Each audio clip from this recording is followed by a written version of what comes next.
Hey there, resilience rock stars. Welcome to License to Kill, removing devices that don't matter. Because sometimes that surplus laptop is living its best life in the Bahamas while still consuming one of your endpoint licenses. Why should you even care about unenrolling devices? First, when you unenroll a device, it removes the absolute agent, disables persistence, and gives you that license back. A tiny budgeting miracle. When your device list is full of junk, your reports are basically fiction. You can't make a good decision with bad data. If your inventory says you have 3,000 devices, but only 2,500 are real, that's not a rounding error, that's a problem. And the scary part? Those inactive devices may not be updated, giving bad actors a way into your environment. Now let's look at some ways to find devices to unenroll. If a device is retired, disposed of, or sold to a third party, it should not be consuming a license.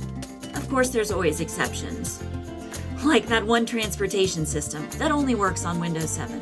Speaking of, another great place to look for devices to unenroll are those running outdated operating systems. At that point, you're no longer managing a device, you're preserving history. Third, retired hardware models. If it wouldn't survive a help desk ticket, it shouldn't survive in your console. And finally, rogue devices.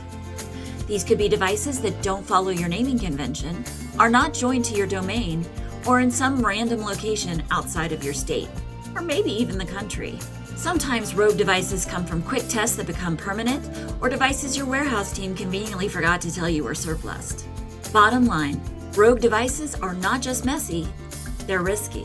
If it looks suspicious, treat it like a lost or stolen device. If you think it might come back, freeze it with a message to contact your IT team.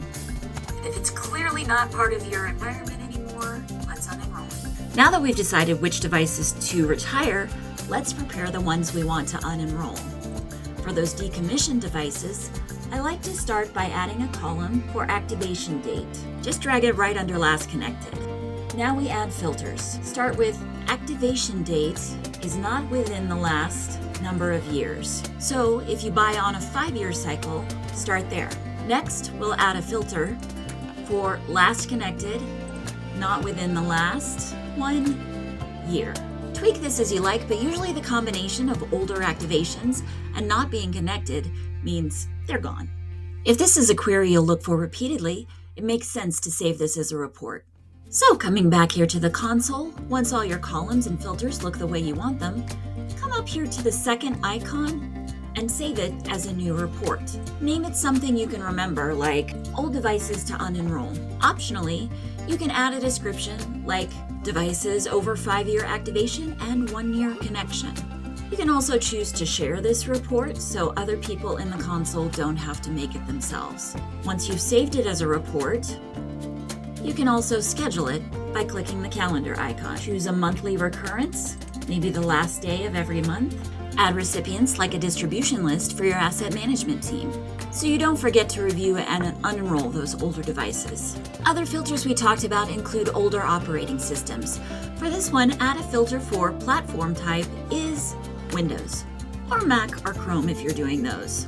Then you'll want to add OS name does not contain Windows 11.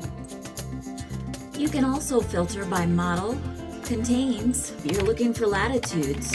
Or for those rogue devices, you can look for domain does not contain whatever your domain is. Alternatively, you can look for device name begins with desktop. Or device name does not begin with, maybe for all your students, you start it with STU-. And finally, you can look for country. I would add 2 here, is not empty, and country does not contain United States. Again, once you get your columns and filter the way you want, save it as a report so you can come back later. Instead of making an educated guess on what you want to unenroll, perhaps your warehouse actually keeps track of devices that they surplus. Quarterly, or however often you want, they can send you an Excel report with those serial numbers. To upload that list into Absolute, first you'll want to copy and paste the serial numbers into a notepad or a CSV file and save that. Then you'll click on Upload Device List, then click Proceed. You'll see the pop-up that the device list has been uploaded, and click View. Once it's loaded, it will let you know if there's any invalid device identifier. You can view it here. In this case, I forgot to remove the header called identifier, so that's fine. If you close out of that, it'll just ignore that one and not put it in the list. So once you have your list, you'll just select all and then select Unenroll. You can again rename this Warehouse Surplus. I would leave the date and then say maybe sold to Best Buy. You can choose if you want to exclude any devices that you've marked missing, and then you click I understand. From there, you would click Unenroll however many devices.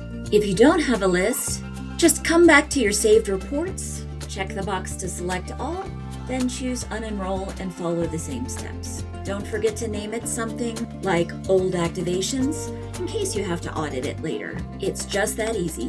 Now go forth, agent. Your license to kill has been approved. Try not to nuke anything important. And as always, be sure to check out the Absolute Security YouTube channel and the K-12 playlist for industry insights, best practices, and how-tos.